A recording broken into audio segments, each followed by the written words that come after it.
This is Where We Live on Connecticut Public Radio. I'm Lucy Nalpathanchel, broadcasting remotely. Yes, we're still in a pandemic, but for some, it's a time of a dual epidemic for people affected by alcohol or drug addiction. NPR reported the Centers for Disease Control and Prevention warned last month that the pandemic may have contributed to a rise in deadly drug overdoses. Today, Where We Live, we talk to people in recovery. What's it like navigating addiction in a pandemic when community programs to help people must rely on less face-to-face interaction because of COVID-19? Coming up, we also hear from a member of Nar-Anon, which helps family members and friends of people in recovery. And we talk with a woman who works for a treatment center in Connecticut. Are you or someone you know in the recovery community? What has it been like these last several months? We want to hear from you this hour. You can join us, 888-720-9677. That's 888-720-WNPR. Or you can find us on Facebook and Twitter at Where We Live. My first guest is in recovery after struggling with addiction to powder and crack cocaine. Vic Vella's 6-year sobriety anniversary was just yesterday. He hosts the podcast Back from Broken from Colorado Public Radio. Vic, welcome to our show. Hey, thanks for having me, Lucy. Good morning. I saw your sobriety anniversary tweet just the other day. How did people respond to you when you sent that out? Oh my gosh. I mean, it's just amazing. You know, too oftentimes people talk about Twitter being this awful place, and it can be a negative place, but it could also be a very moving and loving place. And I mean, the replies, the text messages, the DMs, and anytime I post something like that, it's not so much for me, although I am proud of what I accomplished. It's just to kind of let others know that you can do it and that hope is possible. And so oftentimes I'll get really personal messages from people. They'll say, congratulations on your sobriety. My son just went into a treatment program, or my wife struggled with alcohol and she's now 2 years sober. I mean, it's beautiful, total strangers communicating that way. And I think that's just beautiful. So tell us about your story, Vic. I wanted to ask first, how old were you when your addiction started? Well, I think like a lot of people, I started drinking and doing some, smoking weed and taking LSD and mushrooms when I was in high school, following members of the Grateful Dead and Fish and things like that. But every person who becomes addicted to drugs remembers a time when the drugs didn't cause a problem and you could actually function. And for me, that was college, where I successful, I got good grades. I did internships but still went out to the bars and did all that stuff. It really wasn't until my first job out of college, which was as a sports anchor. And that's when I really fell in love with cocaine. And it began as kind of a weekend thing. And then it became an everyday thing pretty soon. And pretty soon I'm not going on the air without it, so I'll go into the makeup room, adjust my tie, put on my makeup and do a few rails of cocaine off the sink and go on the air. And no one was none the wiser. I mean, I did that nightly. You would get laid off from that job in Texas, so you went back to Colorado, but your cocaine habit stayed with you. Yeah, I mean, anyone who's listening who's ever been addicted and who's in recovery understands what, the geographic change. We've all tried that. We've all tried that geographic change. Like, well, if I just move to Missouri, everything will be okay, right? Like as if there's no drugs in Missouri. And it's just, that's part of the madness of addiction. But I did move back to Colorado thinking, it's a good chance to time out and whatever. But as soon as I got there, I looked for a dealer before I even looked for a job. And that our priorities when we are addicted to drugs, that's just what it is. Like, and there's no thought process behind it. It's kind of like when you wake up and maybe brush your teeth in the morning, me doing cocaine is just what I'm going to do. There's no thought about it. So the cycle continued. You kept doing cocaine. You were high at work. How did your second place of employment respond? Not well. And of course, at that time, the drug and the addiction was progressing in that it was seriously impacting my personality and my behavior and my sleep cycle. So I hosted a morning show for that second job. And oftentimes, as you may know, when you had to host something in the morning, you got to get up really early. And oftentimes I just wouldn't go to bed. I would stay up all night drinking and doing cocaine and then just show up to the newsroom hosting the show. And then as soon as it was over, I would just go home and crash the rest of the day, even though I still had other work to do. And I'd be barking at producers and really irritable. And finally they said, we need more from you. And I couldn't do it at that time. So, I mean, so now, as you're correctly pointing out, early in my life, I'm still in my 20s at this point, mid 20s. My drug use is consuming me in ways where there are now consequences. Like I'm losing my livelihood because of it. When I was listening to one of your episodes back from Broken Again, Vic Vela, who hosts that podcast with me here on Where We Live, you said cocaine was my master. So much so that when you had a run-in with your drug dealer, it was something that wasn't a breaking point for you. I know. Yeah. And what you're referring to there, I owed him a lot of money. And see, we had an agreement where he would front me large quantities of cocaine. And the idea was that I would take that, sell it, to friends or people who wanted little bags of Coke. And I would make a profit. And not only would I make a profit, I'd be paying for my own habit. And it's like, that's brilliant. In theory, that sounds great. On paper, that sounds great, of course. But of course, in reality, what happened was I ended up doing my own product. So I was, after all, I am addicted to cocaine. So I would, but by the time the pile of Coke was gone, I owed this guy several hundreds of dollars, and I was ignoring his phone calls, and he was threatening me over the phone. Long story short, my boyfriend at the time convinced his uncle to loan us some money. So I showed up at my dealer's door, apologizing. I'm sorry, I was ignoring your calls, and he let me in. And as soon as he shut the door behind me, I just felt this, fist to the back of my head. And what happened then was he started beating me up. He was beating me, he was kicking me, and I'm just like bruised and bloodied. And then he stood over me with a barrel of a gun. He was holding a gun as I'm laying there, scared on the floor. And he's just calling me every name in the book, saying, I'm not going to use the words he used, but don't ever, dodge my calls again. Next time I'll kill you.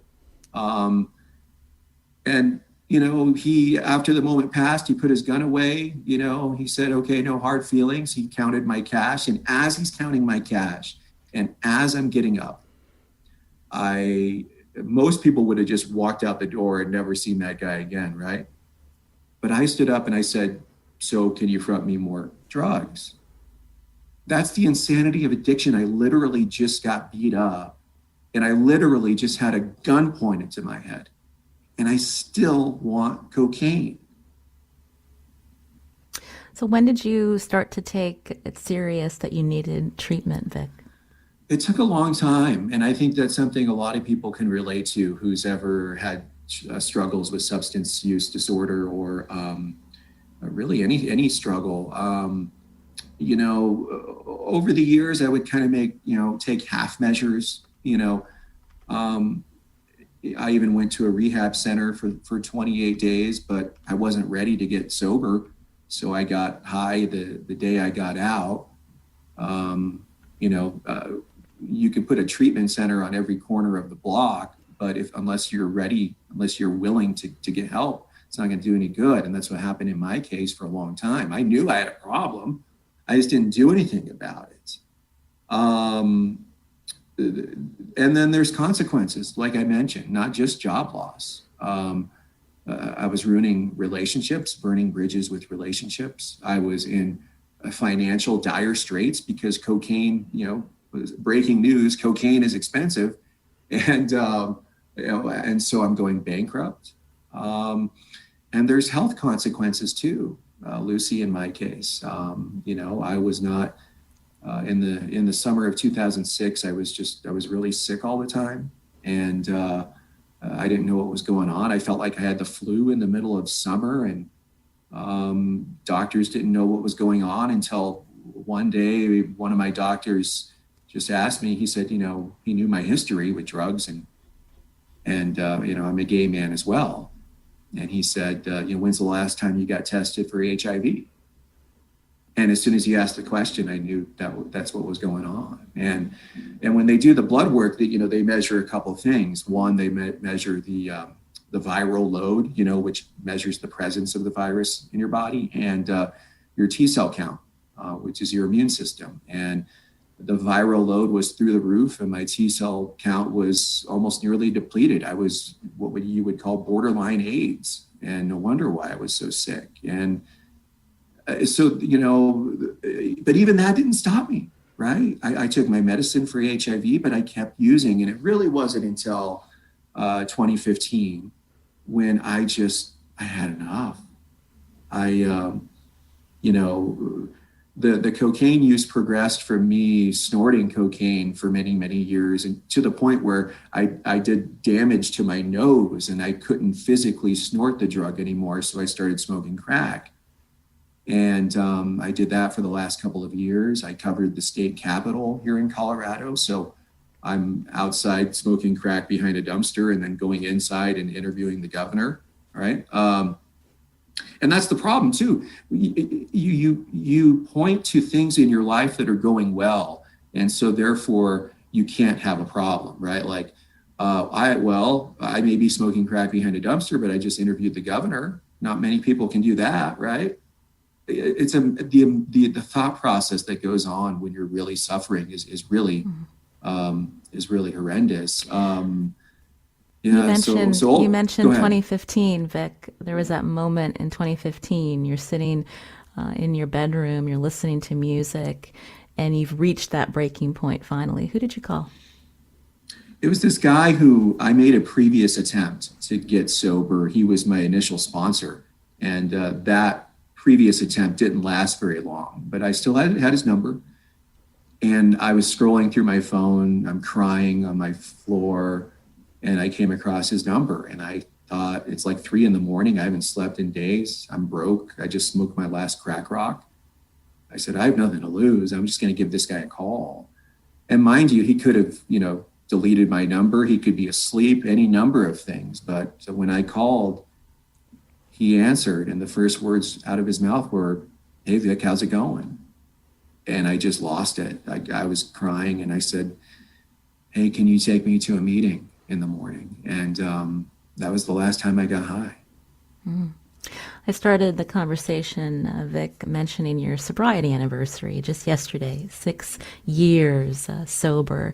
But I wanted to bring that up because for people who are not familiar with addiction, it's not like a switch gets flipped and you're immediately better and you don't have to worry anymore about relapsing. Can you describe this journey, this 6-year journey from that night that you decided enough was enough? It's that old cliche of one day at a time, but it's so true. Like I wouldn't have 6 years of sobriety if I didn't take my sobriety and recovery one day at a time. And I think that's what happens with a lot of folks who early in recovery who relapse. They keep thinking too far ahead in the future. Like, oh, how can I possibly stay sober for a month? Or how can I possibly stay sober with the Super Bowl party coming up, or the my friend's wedding? Like we keep thinking we're putting all these barriers ahead of us that are in the future. When I just stopped doing that and just literally decided I'm just going to be sober today. That's it. That's all I had to worry about. It was like the weight of the world lifted. I think I can do that. I can stay sober today. And as you put it, 6 years is a long time, but there's a reason why I never say I'm recovered. in past tense. I say I'm in recovery or I'm recovering because it's a process that never ends. Just a couple weeks ago, I was struggling. It was right around the time of the Capitol riots. It wasn't because of the Capitol riots, but that didn't make things any better. There were some personal things that I messed up and I was beating myself up over. And I had a tough time, but I had to use my recovery playbook, called my sponsor and talked to friends and talked it out. And I stayed sober. You're right. It's not something that, you're sober. Okay, all my problems go away. But now you have to live life on life's terms without the luxury, if you will, of self-medicating that we did for so long. I self-medicated for so long. Well, now I got to deal with traffic like everyone else does. And now I got to deal with dating like everyone else does, but I can't get high. You're hearing Vic Vela here on Where We Live. He hosts the podcast Back from Broken. It focuses on stories of recovery and comeback stories of people who have struggled with addiction. And that's from Colorado Public Radio. I'm Lucy Nalpathanchel. Coming up, we're going to talk about what it's like to be in recovery during the pandemic. We're going to hear from a family member about services available to the recovery community. And we'll hear from a woman who works for a Connecticut treatment center. We want to hear from you too. You can join us, 888-720-9677. That's 888-720-WNPR. Or you can find us on Facebook and Twitter at Where We Live.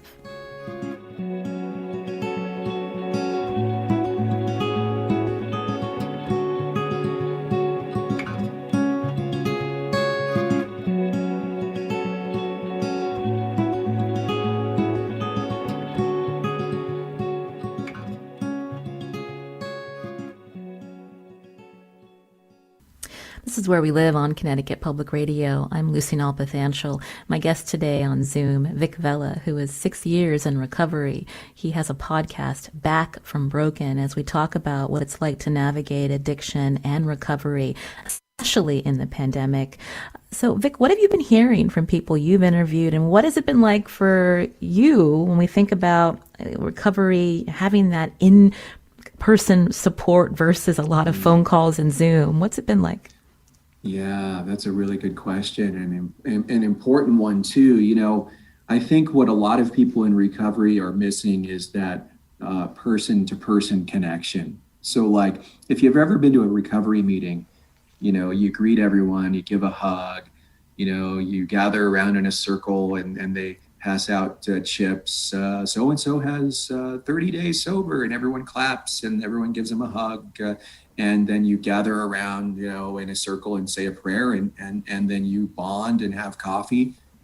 You can't really do those kinds of things in Zoom because it's just all in front of a camera, right? In a computer. And it's terrific that the Zoom meetings are available and thank goodness that they are.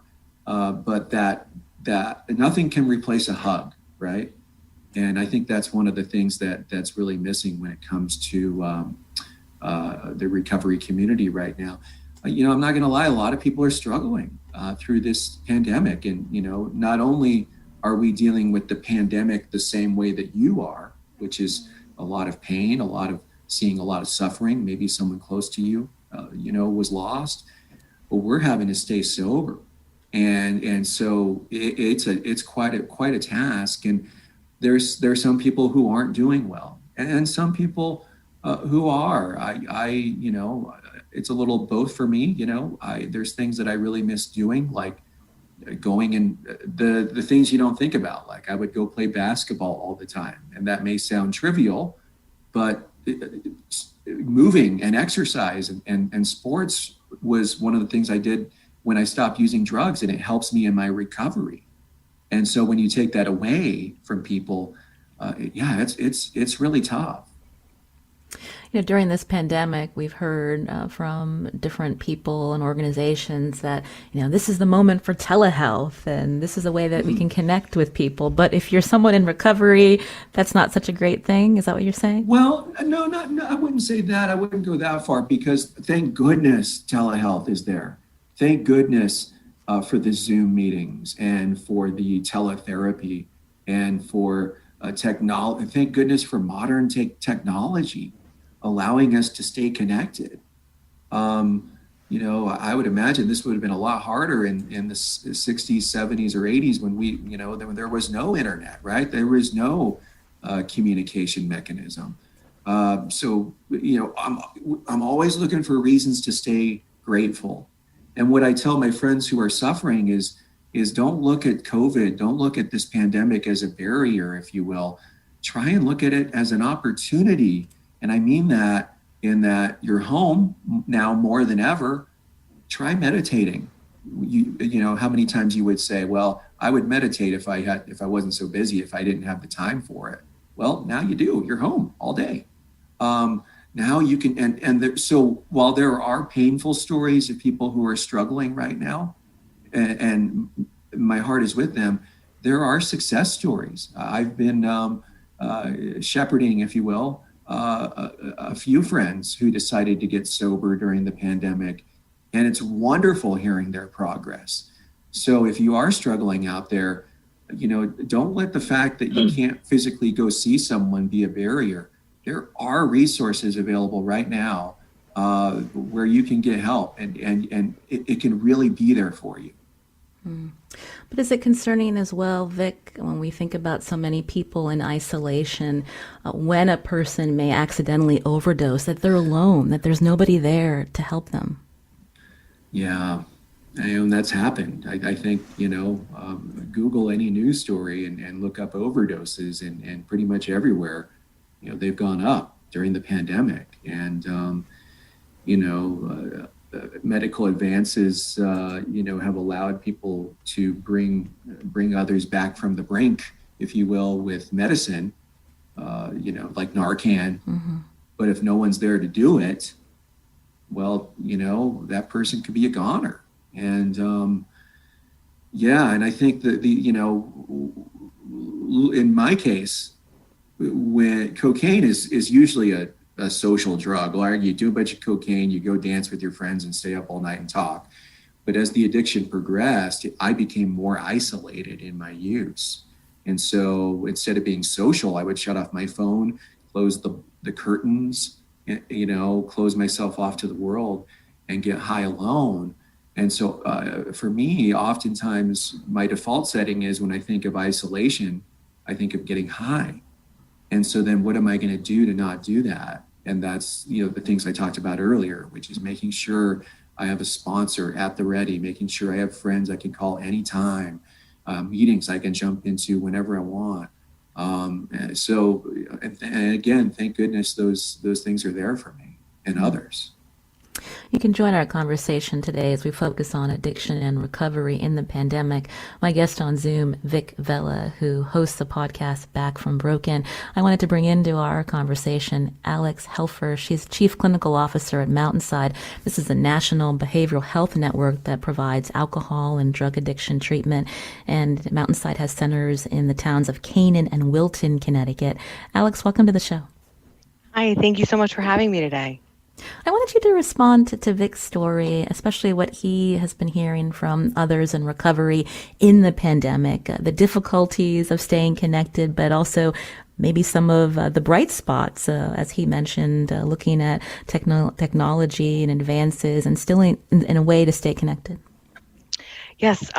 So what we have found kind of relates exactly to what he was talking about. And while virtual and telehealth has been something that we are fortunate to have, there's no real substitution for in-person, is what we have found. And our clients are really craving that. However, virtual has allowed us to reach more people at the same time. So we have, free support groups for the public.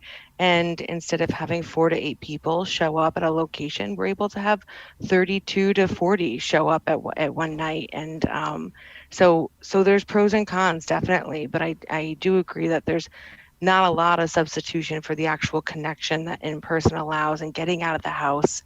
But it is a benefit in some aspects that when you're traveling, you can still engage.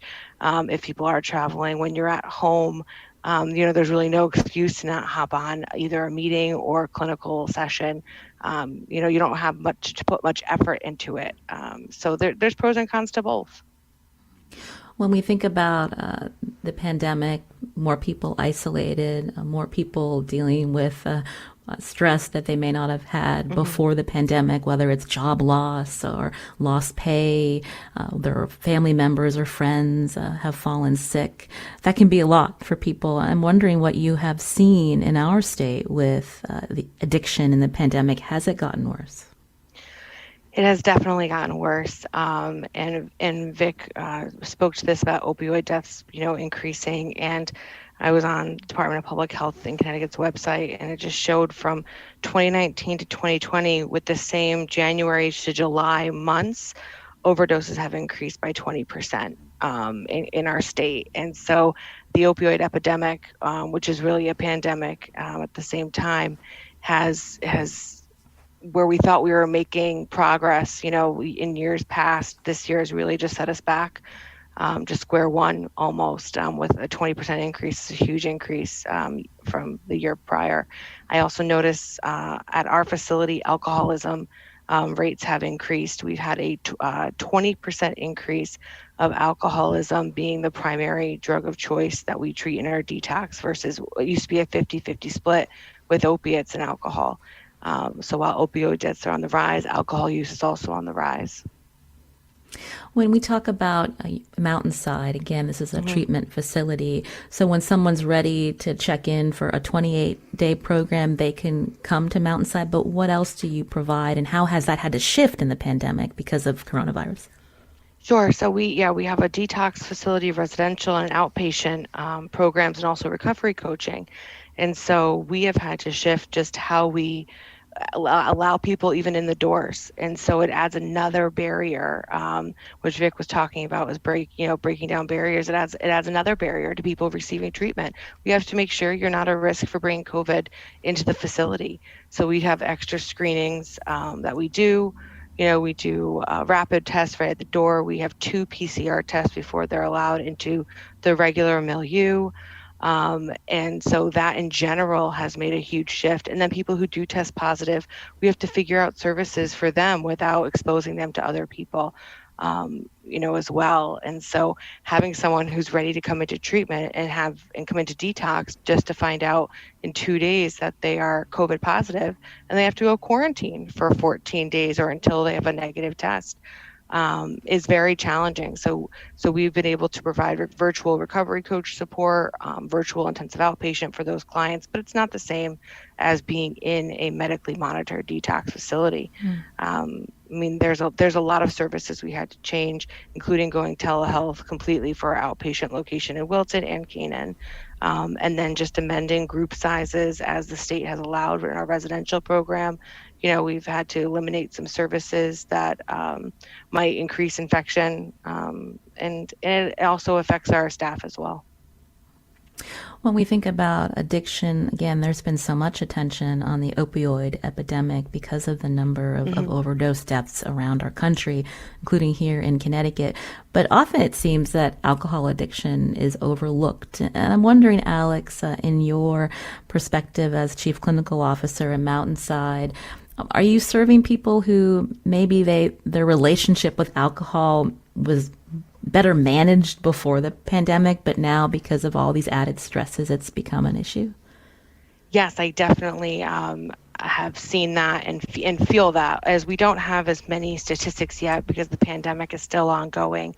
I think we're actually going to see even more alcohol-related treatment once things start opening up again, and if people go back to the office. Right now, there's really no major consequences for alcohol use. In terms of people aren't going to bars and hanging out as much. They're not, it eliminates the DUI potential that often prompts people to enter treatment. If two parents are at home potentially, then they're not worried about one drinking while watching the children or one sober. And so also showing up to work. It's a lot easier to show up to work at your home after a night of drinking than it is to show up to an office and have people notice. So I think right now people are still able to, drink and function as society is allowing them to with these stay-at-home orders. And I think once those are lifted, we're going to see an increase in people realizing that they need treatment for alcohol. This is where we live. I'm Lucy Nalpathanchel. Again, we're talking about how people are navigating addiction and recovery in the pandemic.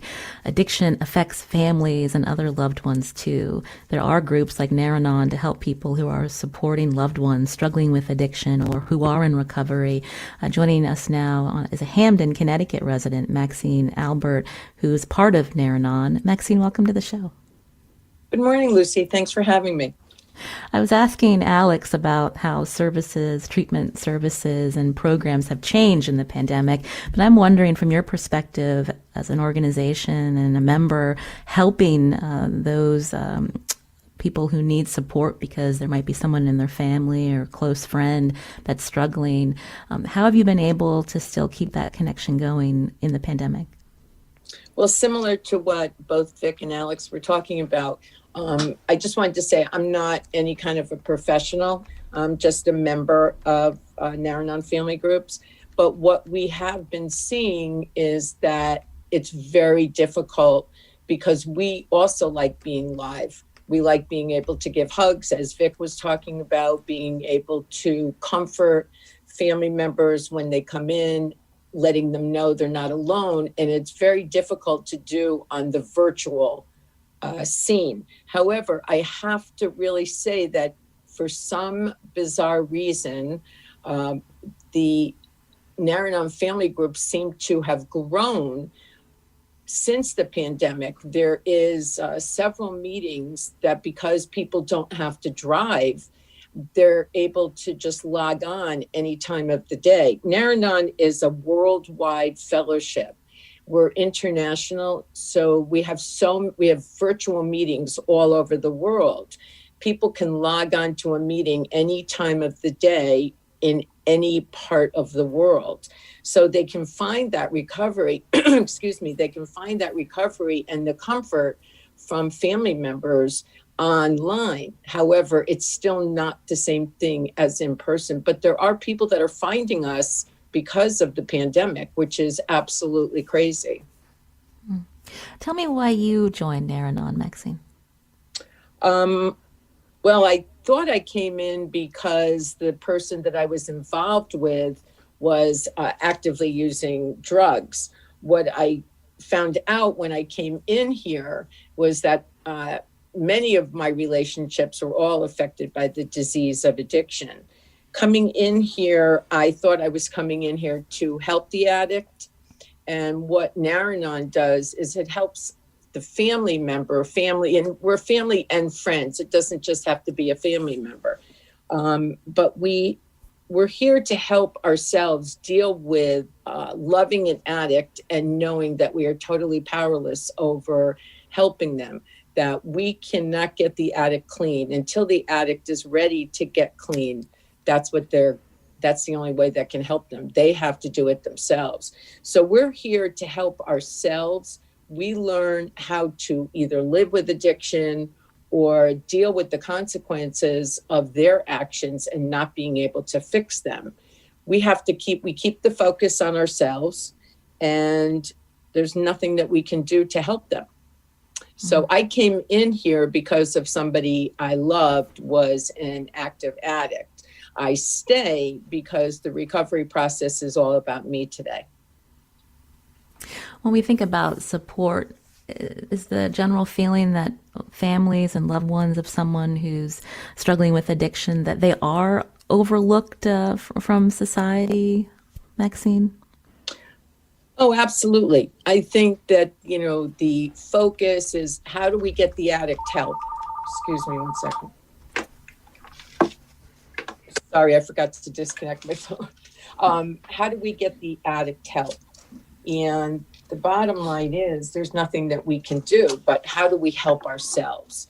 And there's so many of our readings in our literature, they talk about that we're just as crazy as the addict. I'm so sorry.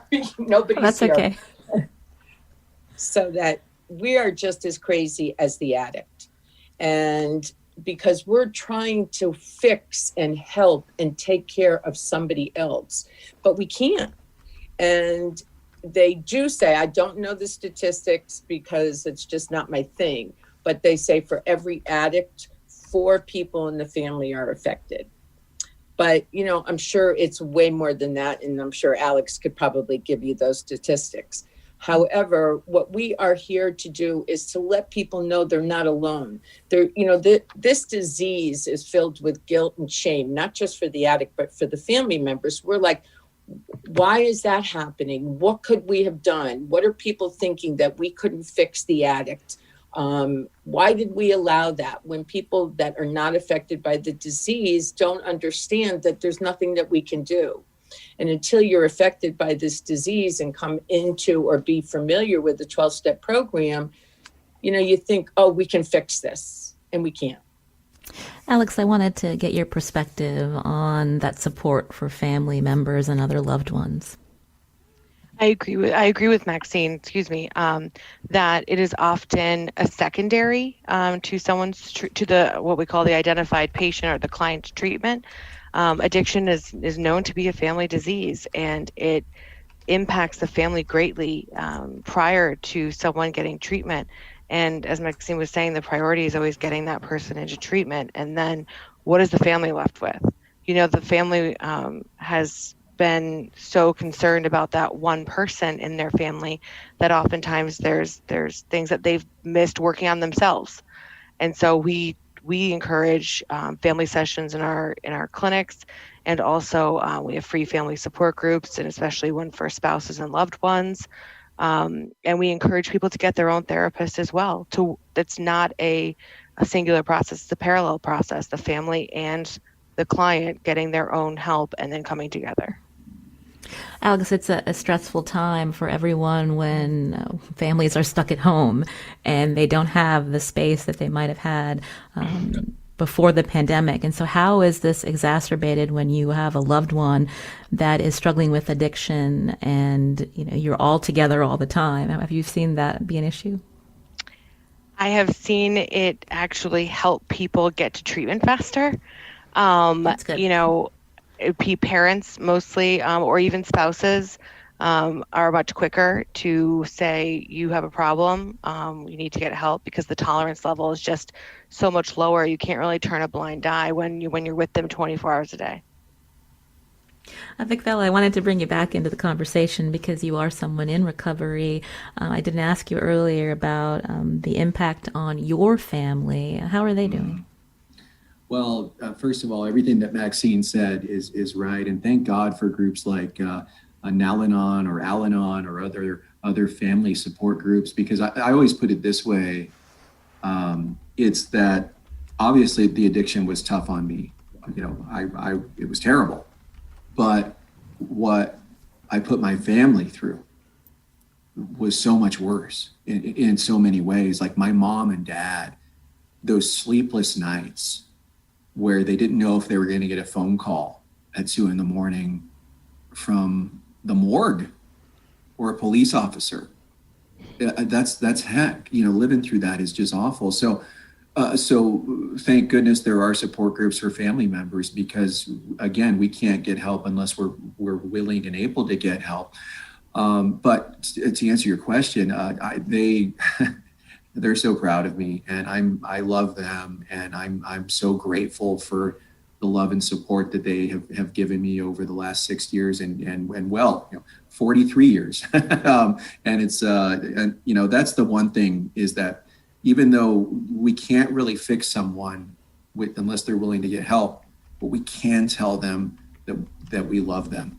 You can call and say, I'm here for you whenever you need something. I'm just letting you know I love you. And we will remember that. When we're ready, when we're ready to ask for help, we're going to remember all those times when people said, I love you. This is Where We Live on Connecticut Public Radio. I'm Lucy Nalpathanchel. We're going to come back after a short break. And if you are in the recovery community, we want to hear from you too. Join us on Facebook and Twitter at Where We Live.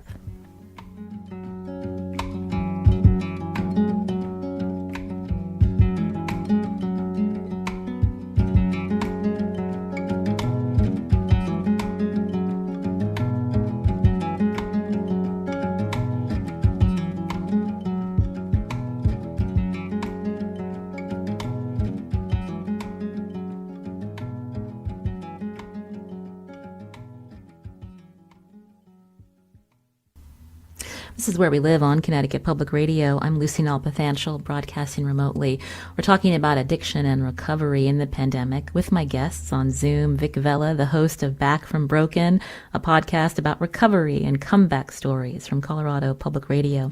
Alex Helfer is here, Chief Clinical Officer at Mountainside, a treatment facility with centers in Canaan and Wilton, Connecticut. And Maxine Albert, a member of Naranon Family Groups. She lives in Hamden, Connecticut. Maxine, the phone was ringing earlier, but you were talking about newcomers, and I'm wondering, when people reach out to you, how do they find you, and what do you want them to know, especially as this pandemic continues? Well, they don't necessarily find me. We have websites, and our world website has links to all the groups all over the world. So they can just click on and they can find normally a regular meeting, but now they'll find the virtual meeting link so that they can come on. We used to go through, way before a website, we used to go through InfoLine through 211. But we also do a lot of speaking at different rehabs, which unfortunately, because of the pandemic, we cannot do it now because, as Alex was saying, they're so limited with people coming in. I have reached out to some of the rehabs that we usually speak at, but right now they're not even doing anything virtually. So we try to carry the message of hope and that there is hope for the families by speaking out to the families, but we do well, before a pandemic, we used to do health fairs.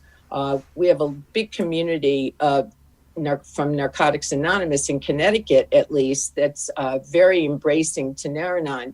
And they're always welcoming us to anything that they're involved in. And so we're able to carry the message of recovery there as well. But today, I would just say it's probably based all on website. That's how people find us. They probably go on the link to find out how to get help for the addict. And fortunately, there's a way to divert them to get help for themselves. So that's the most important thing, is how to get help for ourselves. Yeah. And there's something that Vic said that it struck me. We are very cognizant of saying to the addicts, we love you. We're here for you. When you're ready to get support, we'll help you. But until then, there's nothing more we can do. And we do try to remember to tell people that we do love them, because that's important to let them know that. We just have a few minutes left. I wanted to go back to Alex Helfer from Mountainside. When we talk about recovery, relapse is part of that journey. Can you talk about how your clients navigate that and how you provide support to families? Sure. Definitely relapse is unfortunately part of the journey. And it doesn't have to be, but it often is. And so we try to educate families on that as much as possible when we are working with them, without also disheartening them, especially if it's someone's first time in treatment. But often we do see people coming in and out of treatment facilities, and I don't know at this time how much the pandemic will impact that. However, I am also concerned that after the pandemic, we may see, or even during the pandemic, we may see people who have had many years of sobriety relapsing more than normal due to the added stresses of the pandemic and just the isolation itself. So that is a concern. Vic Vela, I wanted to ask you, for someone who may be listening, who either is struggling with addiction or there's someone that they love that's struggling, what would you tell them? Never give up. Don't give up on yourself. It took me a very long time. People say you're doing so well and congratulations, and that's wonderful. But it took me a long time. I didn't wake up one day and say, I'm going to get sober. No, it was a lot of pain and a lot of suffering for a long time. And so I get it. And boy, when you do make that realization that you can't, that your life has become unmanageable because of drugs and alcohol, and that road to recovery begins, your life can change in ways that you can't even imagine right now. I'm telling you, yeah, take everything one day at a time, but understand that there is hope and that there is a possibility for a spiritual awakening. And when that happens, it is a beautiful feeling, and it's unlike anything else that I could ever describe, like a child being born, right? Or something.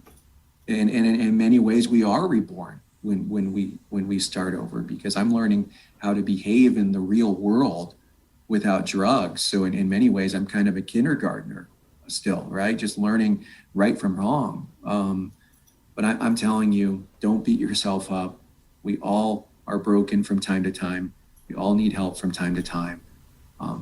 Trust me, if you have a sad story, I will match you mine or anyone else's. There's people who have recovered, who have been in prison, people who have taken the lives of others, right? If you are still above the ground, you got a chance.